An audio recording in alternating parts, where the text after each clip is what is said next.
Welcome to The Explainer.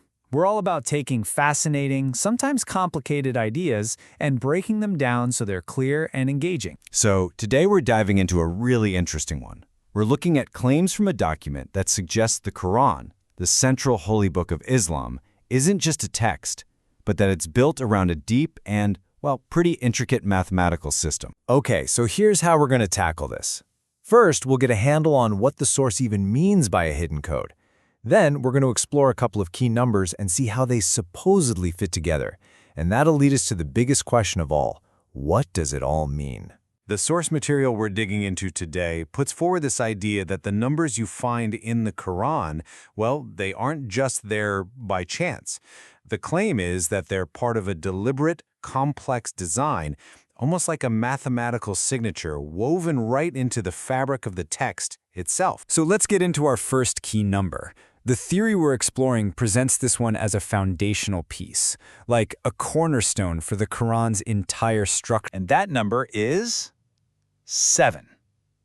Now, for many believers, 7 is already a pretty special number, but the analysis we're looking at today, it takes that idea a whole lot further. The analysis points out that the very first chapter, or surah of the Quran, it's called Al-Fatiha. It has exactly 7 verses. It's even known as the 7 oft-repeated verses.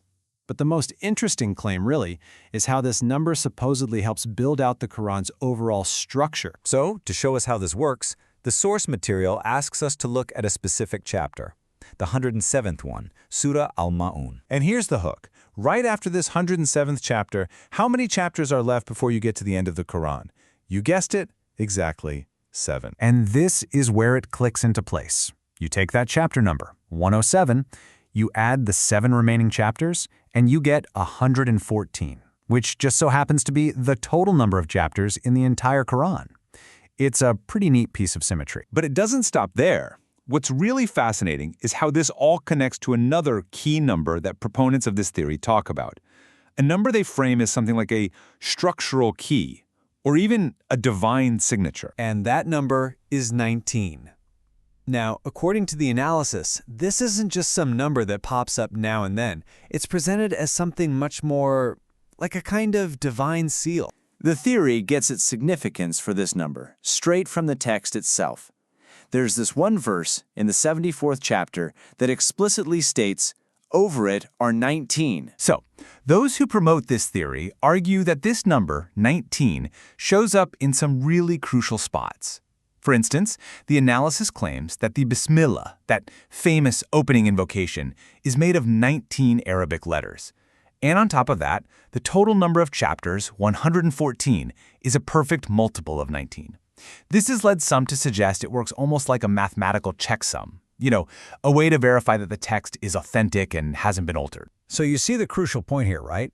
It's how these two numbers we've been talking about, 7 and 19, are shown to lock into the Quran's total structure of 114 chapters, but from completely different directions. The analysis presents yet another path to get to 114. It claims that if you go into one specific chapter, Surah Al-Qasas, and you count up 2 different words for the book, that's Al-Quran and Kitab, they appear a combined total of 114 times. So you can really start to see how the theory proposes these things stack up. You have these different numerical paths, one using multiplication, another using addition and chapter placement, and they all seem to converge on this one number, 114. It suggests this interlocking system that reinforces the book's total structure. And the analysis doesn't stop there. It extends these connections even further. For example, it takes the 18 shortest chapters in the Quran and links them, symbolically, to the 99 traditional names for God in Islam. And the calculation presented for this is that the number 18 is composed of 9 plus 9. And this really brings us to the core question that this whole analysis raises. After seeing all this data, all these connections and calculations, what are we supposed to make of it all? Well, this leaves us with 2 main ways of looking at the data. A skeptic might say, look, if you search any large text for long enough, you're bound to find numerical patterns. It's just coincidence. But from the interpreter's perspective, the one that's being put forward here, these patterns are just too consistent, too interconnected, to be dismissed as random chance. For them, this looks like evidence of a deliberate divine hand at work. And so, that's the question we leave you with. The same one posed by this fascinating analysis. Are these numbers a truly remarkable series of coincidences found in a 1400-year-old text? Or are they what the theory claims, a profound message encoded right into the very structure of the Quran itself? The answer, it seems, really depends on how you choose to look at the numbers.